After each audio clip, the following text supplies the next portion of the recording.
has 59 seconds to work with. Love heaves it downfield, and it's caught by Reed, forced out of bounds. Love, floater, catch made.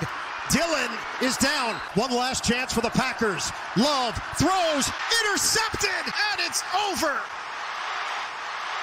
So, this drive was pretty much the perfect summary of Jordan Love's first few weeks as a starting quarterback in the National Football League. 14 touchdowns to 10 interceptions. Some highs, but also very frustrating lows right alongside them. And with having one of the worst quarterback efficiencies in all of football at the time being, many people were curious if Jordan Love was going to be able to be the guy. Goal. Four-man rush, quick over the middle, caught, Reed is in! Wicks was in motion. Love retreats, puts it up for grabs. Romeo Doubs! Here comes the rush. Love has a lane to run. He throws, end zone! Here's Love. Pressure, back foot throw, end zone. It is caught for the touchdown! Dontayvion Wicks! I mean, y'all have seen the headlines.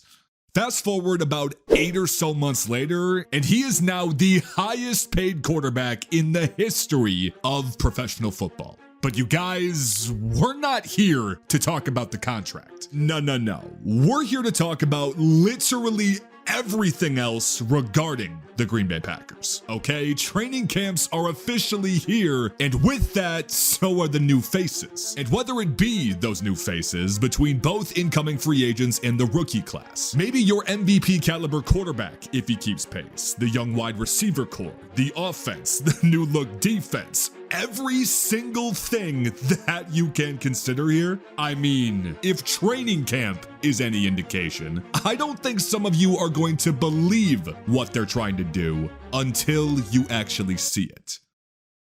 But before that, today's video is sponsored by our friends at BetterHelp. Now guys, it's not something I typically talk about, but mental health is everything in our day-to-day lives, okay? And personally, when trying to talk about something like this with friends, family, even a significant other sometimes, I mean, I would just feel like a burden to them. But luckily, that is where BetterHelp makes the difference. Because while connecting you with a licensed therapist that is trained to listen and give you unbiased, helpful advice, just sign up on their website, answer a few questions to find the right therapist for you, and whether it be call, message, video chat, whatever you prefer, BetterHelp works to find you the right professional, all from the comfort of your own home. And if you guys head over to betterhelp.com/footballdigest or choose Football Digest at sign up, you will receive a special discounted offer on their first month of services. So guys, again, do yourself a favor, check out the link down below and sign yourself up through the best in BetterHelp. James, the snap. Hard, deep. Oh, he's got Zay Jones intercepted at the 50. It's picked off for a second time by McKinney. One of the best defensive backs in coverage in all of football last season. Jacobs with running room right up the middle. Jacobs is on his way. The Raiders are going to win this game. And even the rushing leader from the 2022 season, they are joining both the youngest and even arguably the fastest rising team this league has to offer. And again, when you look at the entire board really of both Green Bay's free agency signings and draft picks, I mean, it feels like they filled almost every hole that was present on this team. And whether that be a potential new RB1 and even RB2 combination, increased O-line depth, a revamped top of your secondary, I could keep going here, but nonetheless, with everything that we've seen out of training camp so far, it's pretty clear that the Packers are essentially just doubling down on everything that put them over the top last season. And really what did that for them was simply high-level complementary football. Because I mean, you guys see the numbers. In terms of having a balanced offensive attack, there weren't many teams in the league, for that matter, that were matching their two-way level of production. So, of course, when conversations rise about substituting, say, a Josh Jacobs for an Aaron Jones in this offense, many are quick to question if the ground game is gonna see that same level of success. But like, you guys, Good move on Alexander. And Jair Alexander. Josh Jacobs, and even Marshawn Lloyd, when you look at it, are dynamics of a running back that this team hasn't seen in years at this point. Whether it be their shiftiness, their explosiveness, but with Jacobs specifically, people like to point to his down numbers from last season. And sure, while that could be a red flag to some of you, this is not the same situation that he was dealing with in Las Vegas, okay? Protected as well, firing in the middle of the field. Touchdown! Jayden Reed. Because he will now be supported by arguably one of the best pass games in all of football. And with a young wide receiver core in guys like Reed, Doubs, Wicks, Watson, tight ends in Kraft, Musgrave. I could keep going, but I'm out of breath here. It's pretty clear that when you compare the first couple of weeks to the last couple of weeks of the Green Bay Packers production last season, the run game, it goes as the pass game does. And if these numbers do not tell that to you, I don't know what will.